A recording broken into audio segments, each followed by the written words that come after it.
je pense que ça peut marcher. Donc on va en parler vite fait. Mais avant de parler de ça, je vais vous parler un petit peu de moi. Donc comme j'ai dit, moi dans ma famille, personne n'est issu du sport auto, ça m'est venu comme ça. Mais j'ai toujours eu la passion des voitures, j'ai toujours eu la passion des engins plutôt. Quand j'étais petit, c'était surtout les trains. Alors me demandez pas pourquoi j'avais la passion des trains, j'en sais rien.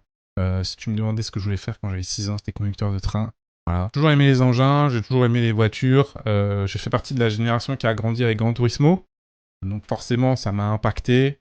Ça a peut-être un petit peu influencé mes choix, hein, je sais pas. Peut-être que si j'avais jamais joué à Gran Turismo dans ma vie, j'aurais peut-être pas autant aimé les voitures, c'est possible. Et puis j'ai fait du basket, ce qui paraît plutôt logique puisque je fais 1m88, je suis bêtise.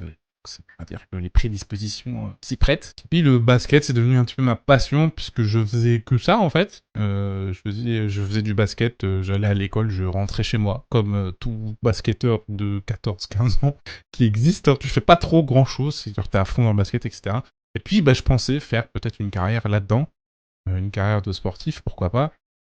Après, ça veut pas dire que je délaissais l'école. Hein. L'école, bon, voilà, j'ai jamais été un crack non plus. On va dire que je me suis toujours démerdé pour avoir ce qu'il faut pour passer à la classe d'après. Mais voilà, je me voyais bien jouer peut-être après national, en national, ce qui n'est pas un objectif tout à fait irréaliste. Hein.